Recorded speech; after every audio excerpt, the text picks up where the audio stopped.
Pickles and Wombats. We are working from the Ed Emberley Make a World series.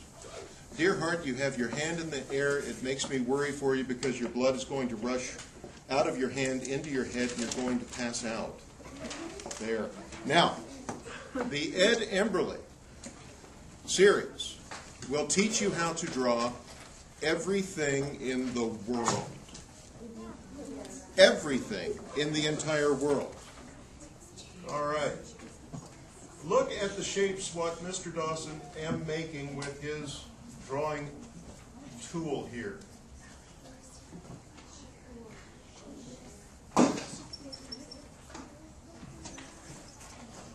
We have the letters Y3, L, C, D, S, D, W, and U. 3 is not a letter, I know that. We've got a smile and an upside-down smile. There are no frowns in any of my drawings. We have got triangles, circles, and rectangles. And the others are filled in, so I'll fill them in. Just so that everybody knows that I'm paying attention. We have dots. We have a squiggly line and a scribbly line. All right. Is there anybody in the room who cannot draw these shapes? Just want to see? It's okay, be honest. Haven't really mastered your letters? No, everybody, good. That's going to make it much easier for me to teach you how to draw everything on Earth. That's great. Very scary for the children at home. They're sitting at home. I have the vapors. I'm not able to come to school today. Well, what you find on the page then is the YouTube channel, the Epistomalist channel, which is where you will find the videos that I take each week. Whichever class is the most brilliant, I'll use that video that week. So you want to be as brilliant as you can be. Promise? Thank you. Otherwise, I'll use that other video. They love it when I use their video instead of yours. This book, Ed Emberley's Make a World, lets you draw everything on Earth. So here's a page that's devoted to horses and wagons, if you like to draw horses and wagons. But some of you don't. Maybe you like to draw all of the other animals that were on Noah's Ark. Well, that's pretty much them there. Maybe you like to draw, well, that's more animals. Holy cow, what a lot of animals. People. People from all walks of life in all sorts of disciplines. We've got furniture, so that you could furnish your entire dwelling. All kinds of buildings and houses and structures, and people live and work within. Trains, planes, automobiles. Wait. Huh? I wanted to see what they look like. You wanted to see the trains, planes, and the automobiles, and the boats. Boats and ships. Oh, cool.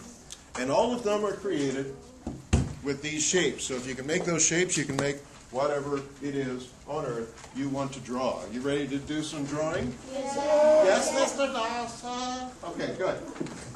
So, we will begin by drawing a horse. Start with a rectangle. A rectangle. We have a rectangle. Now, look at the next step on the how to draw a horse timeline there. And he shows you underneath the picture that you're supposed to add a triangle. He uses an isosceles triangle to illustrate that you add a triangle, but you don't actually add an isosceles triangle to it. You add a triangle that's kind of slanted like a horse's neck. Right? So underneath each picture, he shows you the shape that you're supposed to add. But the shape that goes into the picture may be a little different. Right? There we go. Now, we have added a triangle. Now, the next step, it says add another triangle. But this time we add triangle for hail. See that? Excellent. For the back legs, he uses an upside-down V.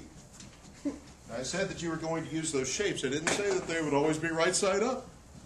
Sometimes it happens that you turn them upside down. It could happen. Sometimes they go sideways. So, but the front legs are just two straight lines. Now it needs a long, graceful tail. Wee, wee, wee, wee. All the My way horse home. has tiny legs. 2 tiny lines for ears. Some spiky mane lines. Main line. Fun. And then children, dot your I. Always remember to dot your I's. And that's how you draw the Ed Emberley horse. Wait. There we go. You can fill in the body if you'd like. Now we're drawing with pencil here, but when you're drawing him at home, of course, you can use crayon. And I love drawing with crayon. You can use felt tip markers. Whatever you prefer. All right, now that took us a little while. We were kind of easing into the Ed Emberley drawing method. An important thing I want you to do all year long is remember to follow the steps along with me. I know that everybody here could have gone to the last picture and just copied it, right? This is not a copying class. This is a drawing class. I'm going to be teaching you techniques. A lot of people think that it takes talent to draw. You know what? That's not true. It takes another T word. And the T word is? Tills. Time. Time is exactly right. The more time you put into a picture, the more detailed it can be, the more elaborate it can be, the more you can sculpt that picture into looking like whatever you want it to look like. All right? Many times when I'm working, I'd like to put a picture onto a presentation. I do a lot of speeches and PowerPoint presentations. I want to add a particular picture. I don't want to steal a picture. I don't want to do any copyright infringement. I want to draw a picture really quickly. I'll use these pictures. I'll draw Ed Emberley style pictures. Instead of trying to draw a really realistic, elaborate horse, I'll just use one of these because it gets the idea across. I get to use my metaphor, and I don't spend all day drawing because my job isn't to draw. My job is to give presentations. My job is to teach people. And so, I love these Ed Emberley drawings, but do follow the steps instead of just copying the last one. Now let's go ahead and draw another horse. This time I'm going to draw a horse facing the other direction. Oh, that's not much. That's not going to be hard. Ah, piece of cake. So I'm turning around. This time we'll do the running horse. So it's the same thing. You start with the rectangle, the triangles that look like the neck and the head. But this time the legs are going to be happy jumping legs. Wee, wee, wee, wee. I'm happy. I'm jumping. I'm a horse. I like it. And you can give it a long flowing mane if you'd like. And a long flowing tail. It's so pretty. You could even put a horn on it and suddenly it's a jumping unicorn. Pretty. The green unicorn running in the morn.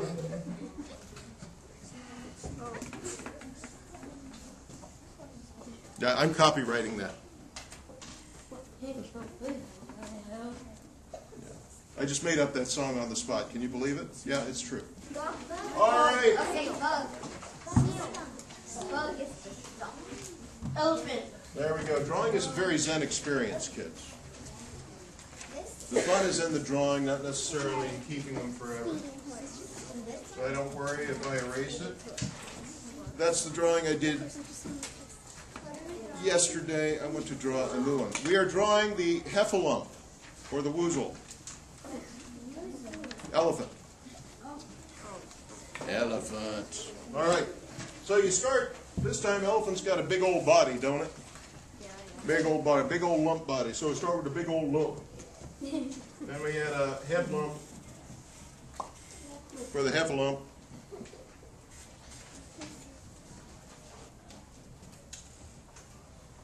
I'm going to add a ear in here, I think that you would see the ear if the copy quality were better, and it would be sort of a shape like that.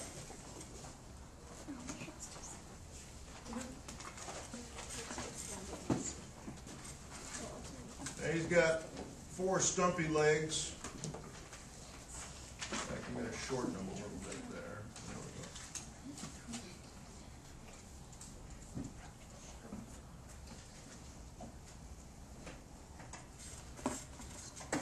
There we go. There we go. We have to. You can give him his red tennis shoes if you'd like. Tennis shoes? Yes. Why does the elephant wear red tennis shoes? Yes, dear. Okay, well, you've got your drawing lesson that you can look at.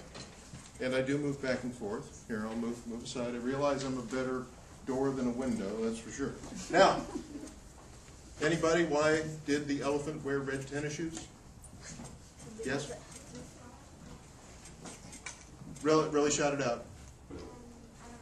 Oh, because his blue ones were in the wash. You didn't know that?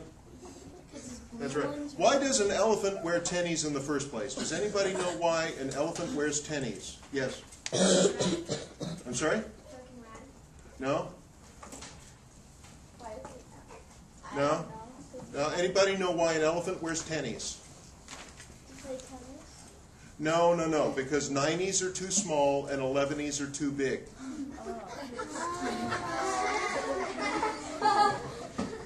Oh, dear. You know what's delightful? If you live long enough, the old jokes become new again. That's right. So, you give him a trunk so that he has some place to put his tennies, a tail, and a tusk. Tusk. And that's your elephant in the red tennis shoes.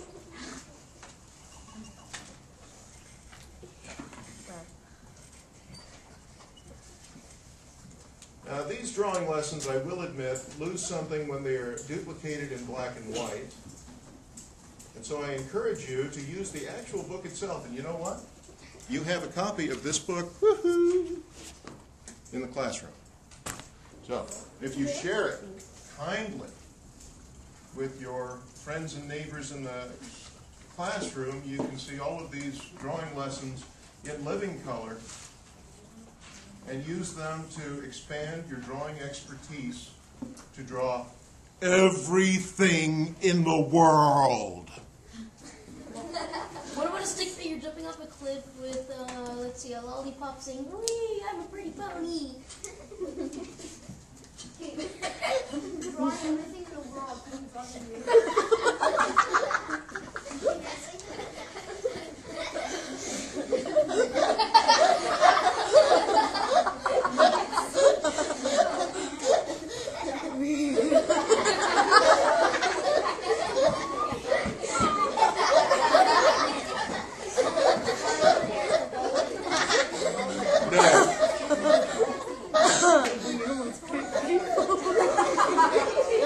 No, you can't do that. All right, let me get that.